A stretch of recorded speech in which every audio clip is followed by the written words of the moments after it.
30여 년 전에 지금도 제가 생생하게 기억하는 것은 그때 아주 빅히트를 쳤던 그런 기독교 서적이 있었습니다. 아마 여러분들 중에도 읽어본 분도 계시고 또 그 책의 제목이 기억나는 그런 분들도 계실 겁니다. CEO 예수. 저는 그 책을 전부를 읽어보지는 않았고 그 스토리를 전체적으로 기억을 하고 있지는 못합니다. 근데 우선 30여 년 전 집사 시절에 CEO라고 하는 그 어떤 책의 제목의 그 앞부분 때문에 그 책을 볼 용기가 전혀 없었습니다. 제 관점은 책을 펴기도 전에 그 책의 내용도 모르면서 말씀드리는 뭐하지만 제 마음을 말씀드리는데 예수 그리스도를 CEO라고 할 수 있나 하는데 굉장히 좀 신앙적으로 또 신학적으로 벽이 팍 이렇게 쌓이지는, 그래서 그 책의 감이 가까이 갈 수 없는 마음속 깊은 곳에서 거부감을 주는 그 책이 이루 말할 수 없이 국내에서 판매가 됐는데 저는 그 책을 못 봤습니다. 못 봤던 이유 중에 하나가 CEO라는 것 때문에 그랬던 거죠. 그래서 예수 그리스도를 CEO, 어떤 경영, 경제, 무슨 운영 이런 거로 연결할 수가 있는 것인가 하는 것이 거부감을 줬던 것입니다.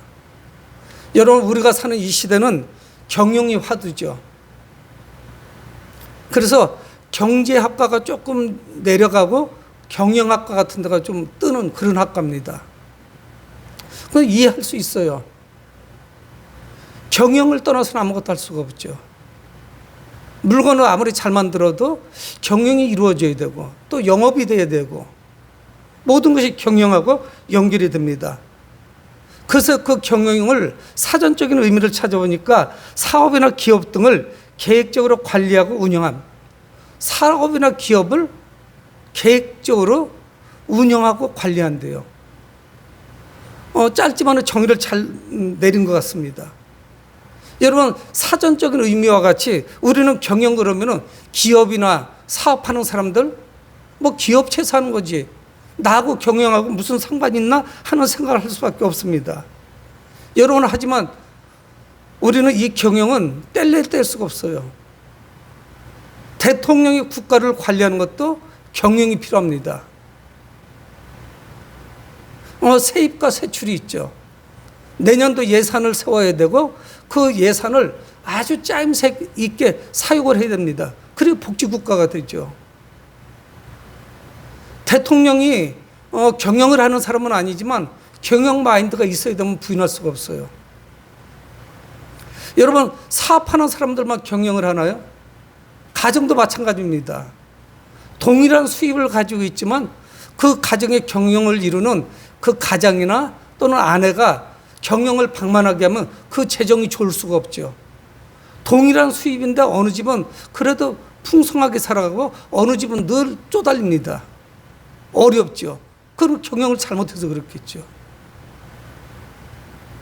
여러분, 이 경영이라고 하는 것을 충분히 수긍하고 받아들일 수가 있어요. 규모가 작을 때는 주먹구구식으로 돼요. 혼자 다 할 수 있습니다. 그렇지만 이것이 사이즈가 커지고 규모가 커지면 주먹구구식으로 하면 이거는 필히 패하는 거예요. 실패할 수밖에 없죠. 성공할 수가 없다는 사실이에요. 그러니까 우리가 살아가는 이 세상은 어떤 분야든 경영 마인드가 분명히 필요합니다. 그러면 어떻게 하면 경영을 잘할 수 있는 것인지, 여러분, 우리는 앞날을 예측하고 준비하는 거 이거 필요하죠. 근데 살아보니까 이게 잘 안 되는 거예요. 우리가 예측하고 또 뭐 하지만 국내 정세로 국제 정세로 어떻게 예측할 수가 있어요. 변수가 생기고 코로나19라고 하는 이런 변수도 생기고 예상하지 못한 어떤 사고도 생기고 문제가 생기고 이런 말할 수 없는 것들이 자꾸만 발생하니까 우리의 예측과 예단이 이게 먹혀들지를 않죠. 그렇게 되면 좋겠어요. 계획대로만 잘 되면은. 그러나 성경은 오늘 우리에게 분명하게 말씀합니다. 이 성경은 사람들이 그 지혜를 짜고 지혜를 동원해서 계획을 세워도 하나님께서 함께 하시지 않으면 실패한대요. 분명히 경영은 필요해요. 경제도 필요해요. 준비를 해야 돼요. 철저하게 하면 할수록 좋아요. 근데 그것이 100% 성공하는 것은 아니라고 말씀하고 있습니다. 그래서 오늘 1절에 마음의 경영은 사람에게 있으나 마음의 경영은 사람에게 있대요. 우리는 마음으로 경영하고 계획을 세우고 내 삶을 디자인합니다. 나는 이런저런 비전과 포부를 가지고 난 이렇게 살아갈 거야. 그래서 나는 20대를 이렇게 살아가고 30대는 이렇게 살아갈 거야. 당연히 필요하죠. 그걸 우리는 비전이라고 말합니다. 그런 게 없으면 오히려 실패할 수밖에 없어요. 그것이 빗나갈지언정 계획을 세워야 되죠. 그래서 제가 교사를 할 때 학생이 가장 많을 때는 고3들을 한 30명, 40명을 가르쳐 봤거든요. 그러면 제가 물어봐요. 네 비전이 뭐냐? 첫날 오리엔테이션 하면서 학생들을 다 물어봐요. 그리고 거기서 다 대답을 안 하죠. 그리고 개별적으로 고3들 학교에서 늦게까지 공부를 하는데 늦은 시간에 다 학교를 신방을 했어요. 외국 고등학교도 가고, 그리고 대전 동서남북을 다 간 거죠. 진잠도 가고, 저쪽 지금 재개발된 종일고등학교 이런데, 아니면 저쪽 어딥니까 세청 가는 쪽에, 남쪽으로는 남대전, 청란여고 다 신방을 다니는 거예요. 그래서 물어봐요. 아이들하고 밥을 먹으면서. 근데 불확실해요. 내 성적에 맞춰요. 내 앞날의 비전과 계획을 내 성적에다 맞추는 거예요. 그러면 앞으로 비전이 제대로 이루어질 수가 있겠어요? 성적을 뛰어넘지 못하니까. 그게 비전이에요. 그런데 오늘 16장 1절에서 9절까지 읽어보면 독특한 걸 하나 발견합니다. 그게 뭐냐면 8절만 빼놓고 전부 여호와가 나와요. 여호와 하나님, 하나님의 신명, 그 신의 이름이 나오는 거예요. 여호와 하나님의 이름이 계속적으로 나오는 거예요. 우리가 마음으로 그 경영을 계획하고 무슨 일을 행하더라도 여호와 하나님을 떠나서는 안 된다는 것을 말씀하고 있습니다. 그게 부질없는 짓이에요. 그래서 모든 절마다 여호와 하나님과 연결이 되는 거예요. 하나님을 도외시하고 하나님을 뒷전으로 밀어버리고 우리가 계획 세우는 것이 잘 나갈 수도 있겠죠. 안 믿는 사람들도 잘 살아가죠. 근데 오늘 성경은 그것이 어떤 의미가 있는 것인지를 말씀하고 있습니다. 하나님을 빼고 우리는 생각할 수가 없어요. 하나님을 빼고 계획을 세울 수가 없습니다. 하나님과 뗄 수가 없어요. 우리가 온갖 지혜를 동원하고 정보를 동원하고 그것을 이용해서 성공할 수 있겠죠. 근데 그건 사상두각이에요. 모래에 지은 집이에요. 그래서 오늘 모든 주권은 하나님이 가지고 계시고 있음을 말씀하고 있습니다. 마음의 경영은 사람에게 있어도 말의 응답은 여호와께로부터 나오느니라. 1절에 이렇게 말씀합니다. 내 마음으로 경영을 이루고 그래서 계획을 하고 디자인을 하고 또 목표를 세우고 하는 이 모든 것이 온전해질 수 있느냐? 말의 응답은 여호와 하나님께로부터 나온다는 거예요. 그리고 오늘 16장 1절에 그걸 말씀하고 있습니다. 그러니까 하나님은 언제 우리에게 개입을 하시냐? 우리가 계획을 세우고 우리는 행동하죠. 계획을 세우지 않으면 행동할 수가 없어요. 그러면 그건 주먹구구식이고 즉흥적이에요. 야, 이거 하다 안 되면 이거 하지 뭐. 그거 하다가 또 안 되면 어떡할 거냐. 이렇게 하지요 뭐. 계획이 없어요. 그리고 수시로 그 비전을 물어보면 자꾸 바뀝니다. 중학교 때 물어본 거하고 고등학교 되니까 또 달라요. 20살이 넘으니까 또 자꾸 바뀌어. 조금 위태롭죠. 여러분, 우리가 준비와 계획을 하지만 정작 하나님의 도우심을 무시한다는 거예요. 수많은 사람들이 계획을 세우지만 우리 크리스천들도 계획을 세우는데 정말 중요한 분, 여호와 하나님을 뒷전으로 하는 거죠. 그분을 무시해요. 그리고 계획을 세웁니다. 여러분, 우리가 계획한 대로 응답을 받으려면 하나님의 도우심이 절실해요. 그러니까 우리는 그 계획을 세우고 경영을 이루기 위해서 목표를 세울 때부터 하나님께서 내 삶에 개입을 하셔야 돼요. 그러면 그 계획 단계에서부터 행동으로 옮기는 그 사이에 하나님이 우리 삶에 개입하시죠. 나와 함께 하십니다. 우리는 하나님의 말씀을 떠나서 살 수가 없어요. 하나님의 말씀을 무시하고 살아갈 수가 없어요. 믿음이 뭘까요? 말씀대로 순종하고 말씀을 따라 살아가는 삶이 있죠. 여러분, 우리의 능력과 어떤 권능과 파워가 나타나지 않는 이유 중에 하나는 뭐냐? 말씀은 잘 알고 있어요. 그러나 그것이 내 삶을 통해서 오롯이 드러나지 않습니다. 증거되지 않아요. 그 말씀은 말씀이고 내 삶은 따로예요. 따로 노는 거죠. 함께 가지 못하고 있어요. 여러분, 우리는 수많은 것들을 계획하는데 하나님 보실 때 그거는 참으로 터무니없는 것이 또 많이 있고 부질없는 것이에요. 여러분, 그래서 오늘 또 9절에도 말씀합니다. 사람이 마음으로 자기 길을 계획할지라도 1절하고 똑같았잖아요. 마음으로 경영할지라도, 사람이 마음으로 자기 길을 계획할지라도, 사람의 마음을 말씀하고 있는 거예요. 그 길을 계획할지라도 그의 걸음을 인도하시는 이는 여호와 하나님이시니라 말씀하고 있습니다. 1절을 9절에서 또 다른 말씀으로 말씀하고 있는 거예요. 내가 어떤 일을 계획하고 또 행동으로 옮깁니다. 그리고 결과가 나오죠. 근데 그 계획이 틀어진 경험이 한두 번도 아니에요. 여러분, 모든 이들이 마찬가지일 거예요. 저는 30살쯤에 계획을 세웠습니다. 제가 30살 때쯤이니까 1억 정도라는 돈이 굉장히 컸어요. 그래서 제가 45살에 1년에 1억씩 해서 15억 정도를 좀 모아야겠다. 굉장히 큰 돈이에요. 그러면 1년에 1억씩 모아야 되는 거예요. 그래서 45세에 10억을 만들자. 그리고 55세까지는 50억을 만들자. 그리고 나는 평신도로 이제 하는 일을 마치고 최선을 다해서 사역을 내가 감당을 할 거고, 선교 사역도 내가 있으면 내가 하고 지원도 하겠다고 생각을 했어요. 근데 참 신기하대요. 45세쯤 됐을 때 계획이 이루어졌어요. 뭐 인플레가 된 걸 생각하면 뭐 별것도 아닐 수가 있겠죠. 근데 하나님이 제 진로를 확 꺾어 놓으시는 거예요. 신학교로. 저는 신학교 갈 것을 꿈도 꾸지 못했어요. 목회한다는 것은 꿈도 꾸지도 못했어요. 55세에 50억을 모은다고? 누구 마음대로. 그동안 모아놓은 것도 다 써버렸는데.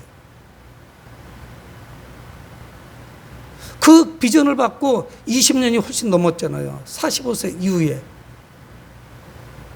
제 계획과 디자인과 제가 꿈꿨던 거, 그건 하나님 뜻이 아니었어요.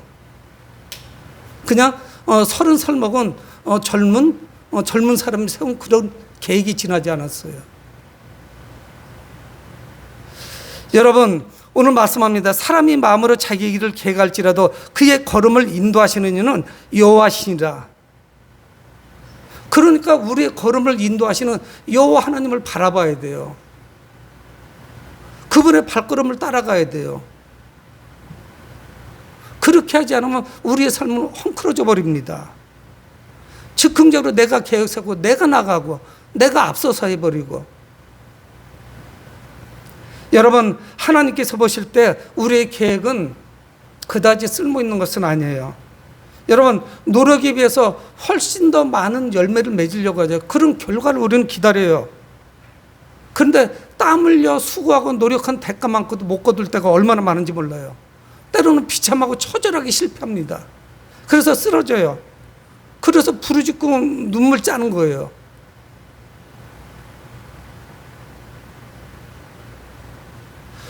여러분, 우리는 연약하고 어리석어서 삶에 나타나는 수많은 변수들을 예측할 수가 없습니다. 예측이 되질 않아요. 그게 가능하던 거예요? 안 되죠. 내가 생각한 거, 내가 계획한 거, 일이 그대로 되면 얼마나 좋겠어요? 무슨 일을 계획하든지 우리는 하나님을 의지해야 됩니다. 하나님께 맡겨야 돼요. 그래서 의지하고 의탁한다 말씀하잖아요. 먼저 우리는 하나님의 말씀에 귀를 기울여야 돼요. 하나님은 나를 향해서 뭐라고 말씀하시는지. 그리고 부르짖어 기도하는 것도 중요하지만 하나님께서 오늘 내게 뭐라고 말씀하시는지 그 세미하신 음성을 들어야죠. 하나님은 성경을 통해서도 말씀하시고 목회자의 설교를 통해서도 말씀하시고 때로는 친구나 가족들을 통해서도 말씀하시고 환경과 상황을 통해서도 메시지를 말씀하세요. 코로나도 우리에게 주시는 하나님의 메시지예요. 그분의 음성을 들어야죠. 하나님께서 나를 향해서 어떤 계획을 가지고 계신지. 자꾸 어깃장을 놓고 반대로 가면은 이것이 뭐 힘들죠. 고통스러워요. 일은 이루어지지 않아요. 여러분, 사람은 자기중심적이에요. 본성이 그래요. 이기적입니다. 그래서 누군가를 의지하는 거 이거 싫어해요. 꼬맹이들도 조금 나이가 3살, 4살 되면 자기 고집을 내세워요. 그냥 스스로 해보겠다는 거예요. 그래서 누군가를 의지한다는 거, 그 의지가 약한 사람이야. 저 사람은 대가 약해. 약한 사람 취급하죠. 때로는 내가 완벽하고 철저하다고 생각을 해요. 나는 완벽한 사람이야. 실수가 없는 사람이에요. 그래서 오늘 2절은 말씀하는 거예요. 사람의 행위가 자기가 보기에 깨끗해도 이 이야기는 뭐예요? 우리의 행위가 내가 생각하는 것만큼 깨끗하지 않다는 거예요. 그건 내가 착각하고 있는 거예요. 여러분, 요즘 뉴스를 보면은 엄청난 죄를 범하고 그래서 붙잡힌 사람들이 이구동성을 하는 행동들이 있어요. 자신의 죄를 합리화합니다. 엊그제는 뉴스를 봤더니 범죄자가 아주 흉악 범죄자인데 뭐 이렇게 마이크 갖다 대고 발로 차대요. 사람들의 생각과 하는 행동과 그 악이 이루 말할 수 없이 이 땅에 관영해요. 이루 말할 수 없이 아주 보편화가 돼버렸어요. 하나님께서 하나님 형상과 모양대로 우리를 창조하셨죠. 그래서 우리는 그 하나님께서 허락해 주신 양심이라는 것도 있어요. 예수를 안 믿어도 정직하게 살아가야 돼요. 근데 이런 것이 사라졌어요. 전부 무너져 내립니다. 이런 세상 우리가 살고 있잖아요. 여러분, 자신의 죄를 합리화시키고 그리고 자기가 자기를 설득해요. 너 잘못한 거 아니야. 너 잘하고 있어. 자기가 자신을 설득해요. 그게 괜찮다는 거예요. 근데 성경은 뭐라 말씀해? 사람의 행위가 자기 보기에 모두 깨끗해 보여도 아니라는 거예요. 하나님께서 우리의 심령을 감찰하세요. 오늘 2절 하반절에 말씀하고 있지 않아요? 여호와는 심령을 감찰하시느니라. 히브리서 4장 12절에 하나님의 말씀 살이 있고 활력이 있어요. 자연활선 어떤 것보다 예리해요. 혼과 영과 및 관절과 골수를 찔러 쪼개기까지 하며 마음의 생각과 뜻을 판단하나니 그래요. 오래 우리 표입니다. 영과 혼, 이게 어떤 게 침투할 수 있겠습니까? 수술용 베스도 거기는 안 들어가요. 아무리 부모님이 자녀를 교육하고 설득하고 이렇게 해도 그것이 침투가 안 돼요. 가정교육이 뜻한 바대로 되나요? 학교교육도 마찬가지고요. 근데 어느 날 그가 하나님을 만나면 그 하나님의 말씀이 혼과 영과 관절과 골수까지 쪼개는 거예요. 변화가 일어난다는 이야기예요. 역사가 나타나요. 마음의 생각과 뜻까지 판단하세요.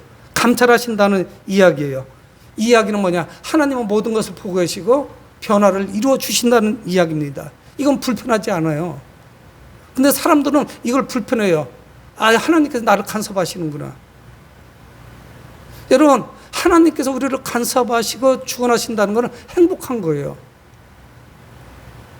하나님의 뜻이 나를 통해서 이루어질 수 있는 것이에요. 여러분, 그래서 오늘 7절에서 말씀합니다. 우리는 행위로 여호와를 기쁘게 해드릴 수가 있어요. 하나님은 의롭고 선하시기 때문에 하나님을 기쁘시게 해드리는 사람에게 은혜를 베풀어 주십니다. 그래서 하나님이 주시는 귀한 열매가 뭐냐? 7절 하반절에 나와 있는 것 같이 하나님의 그 은혜로 말미암아 원수라도 그런 사람들까지도 화목하게 지낼 수가 있어요. 관계까지 회복이 돼요. 여러분, 하나님을 사랑하는 사람이 원수를 사랑하지 못하겠어요? 7절을 제가 읽어봅니다. 사람의 행위가 여호와를 기쁘시게 하면 그 사람의 원수라도 그와 더불어 화목하게 되느니라. 성경은 말씀하고 있습니다.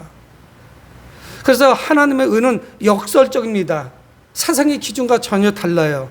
그래서 오늘 8절에 적은 소득이 공의를 겸하면 많은 소득이 불의를 겸하는 것보다 나으니라 말씀하고 있습니다. 우리의 경영, 생각, 계획이 얼마나 터무니없는지 성경 말씀하고 있는 거예요. 적은 소득이 공의를 겸하면, 의를 겸하면 많은 소득이 불의한 것보다 낫다는 거예요. 세상의 가치관하고 정말 달라요. 세상의 경영은 어떻습니까? 경영의 가장 핵심적이지 않겠어요? 세상의 경영은 결과를 중시해요. 그래서 요즘 직장 다니는 분들도 힘들다고 그래요.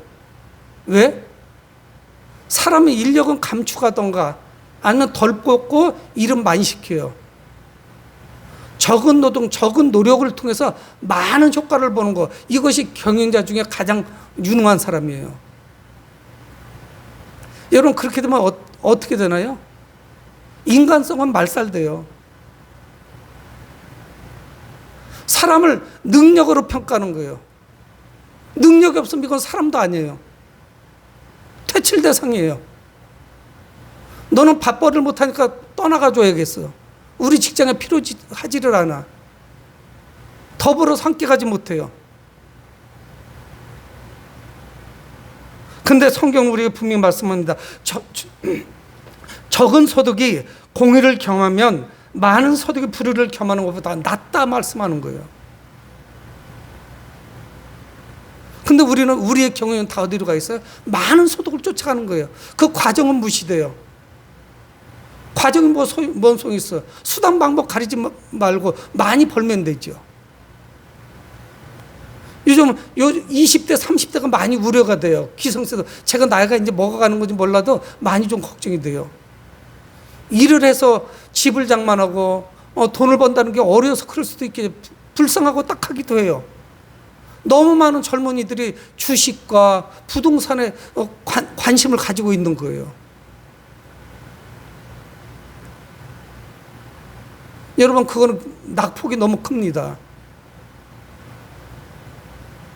기성세대 잘못이에요. 노동을 통한 어떤 이렇게 살아가는 그런 경영을 다 무시하도록 만들어버렸어요. 그러니까 이 판에서 젊은이들이 자기 살 길을 찾는 거죠. 옛날에 하던 식으로 해서 우리는 이 시대에 돈 한 푼 못 모으고 장가도 못 가고 시집도 못 가고 자녀도 못 낳겠다, 이런 생각들을 하는 거예요. 여러분, 근데 세상은 결과를 중시하죠. 그래서 때로는 재벌 총수까지도 큰 집에 가지 않겠어요. 그 과정이 잘못된 거죠. 여러분, 성경은 분명히 우리에게 말씀합니다. 적은 소득도 하나님의 의가 함께하면 그것이 유익한 거래요. 참 받아들이기 쉽지 않죠? 나 그렇게 살고 싶지 않은데, 나는 대박을 한번 터뜨리고 싶은데, 한번 크게 때리고 싶은데, 이런 마음들을 가지고 있다는 거예요. 여러분, 정직한 사람은 가난할지는 몰라도 두렵거나 불안하지는 않아요. 그럴 수가 없죠. 일이 잘못될까 봐 두려운 것보다 적게 가진 것이 행복하지 않겠어요? 끊임없는 욕심, 욕망으로 살아가는 것이 아니고. 여러분, 우리는 행복의 기준을 다시 설정해야 됩니다. 경영의 기준도 다시 설정해야 돼요. 어떤 것이 내가 행복한 삶이 되는 것인지. 소유의 많고 적음의 행복이라는 것을 잘못 가지고 있어요. 근데 이걸 누구도 고치려고 안 해요. 이제는 TV까지도 공영방송까지도 주식 이야기를 하고 부동산 보러 다녀요. 많이 심히 걱정돼요.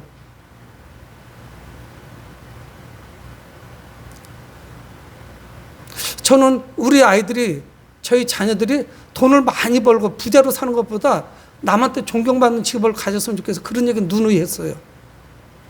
존경받는 직업을 좀 가졌으면 좋겠다. 아빠는 뭐 그렇게 살아온 것 같지 않으니까. 여러분, 하나님과 함께 한다면 우리 계획이 성공할 수 있습니다. 성공의 지름길은 뭐냐? 하나님을 신뢰하는 거예요. 그분을 의지하고 그분께 모든 걸 맡기는 거예요. 그래서 오늘 3절은 말씀하는 거예요. 너의 행사를 여호와께 맡기라. 그리하면 너의 경영을 이룰 것이다. 너의 행사를 여호와께 맡기라. 우리는 계획을 세우고 행동하지 않습니까? 그 행동은 막 내가 하고 싶으죠. 그 욕망이 커요. 아, 이렇게 가야 되는데, 이러면 성공하는데. 그래서 막 무모한 짓을 하는 거예요. 너의 행사를 여호와께 맡기라. 맡기라는 거예요. 그리하면 너의 경영을 이룰 것이다. 하나님께서 이루게 하신다. 하나님께 맡겨야 돼요.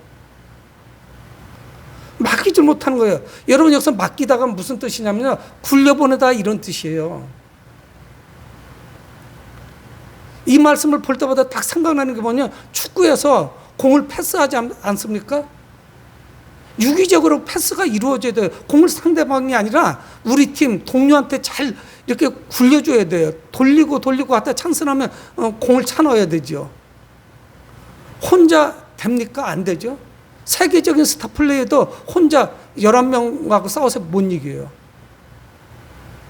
그리고 국가대표 정도 되면은 레벨이 어슷비슷해서 혼자 서너 명을 빼는 것도 힘들어요. 여러분 여기서 맡기다라는 뜻이 뭐냐면은 굴려보내다 이런 뜻이에요. 여러분들의 문제를, 행사를 하나님께 탁 패스하는 거예요. 굴려보내 보세요. 그러면 그분께서 노마크 찬스를 만들어서 차 넣을 거예요. 근데 내가 하려고 하는 거야. 혼자 11명을 돌파해서 골을 넣겠다는 거예요. 가지도 못하고 기진맥진하고 쓰러지는 거예요. 여러분 세상 사람들이 다 그럽니다. 그러면서 자기가 경영을 잘한대요. 하나님께 맡길 때 경영하는 것이 이루어집니다. 그래서 우리는 중요한 게 뭐냐면 아는 것과 행동하는 것의 차이예요. 오늘 이 말씀이 주어졌는데 우리가 이것을 언제 실천하고 행동하는 거예요. 내 마음대로 살아가는 거죠. 그래서 내가 아는 것, 행동하는 것, 그 차이 갭을 줄이셔야 돼요. 여러분 믿음의 사람은 이 말씀을 실천할 거예요. 오늘 이후로. 그렇지만 믿음이 없는 분들은 가서 다 잊어버리고 무슨 이야기 들었는지 기억도 안 나고 내 마음대로 하나님께 맡기지 못하고 살아가게 되겠죠. 여러분 하나님께서는 하나님을 의지하고 하나님께 모든 걸 맡기는 사람을 물리치지 않아요. 아, 귀찮다, 저쪽 비켜줘, 이렇게 말씀하시지 않는다고요.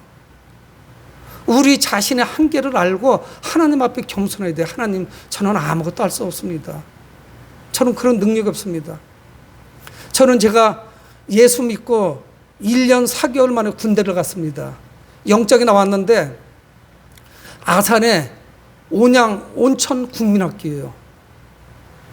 그래서 시외버스를 타고 아산을 가서 하루 저녁을 자고 아침 이른 시간이라 미리 가서 그 다음날 온천 초등학교에 집결을 해서 거기서 이제 인원 체크를 하고 완행열차, 군용열차를 타고 연무대 온 거예요. 논산훈련소. 수육연대에서 며칠 대기하죠. 사복 입고 있다가 군복 나오면 그렇게 설레요. 그리고 훈련 일주일을 딱 마쳤어요. 그리고 1년 4개월 된 신자가 그 주일날 교회 오라고 해서 교회 올 사람, 그것도 뭐 훈련하면서 예배를 제대로 못 드렸어요. 작업에 동원돼가지고 뭐 교회 간단 말도 못해요.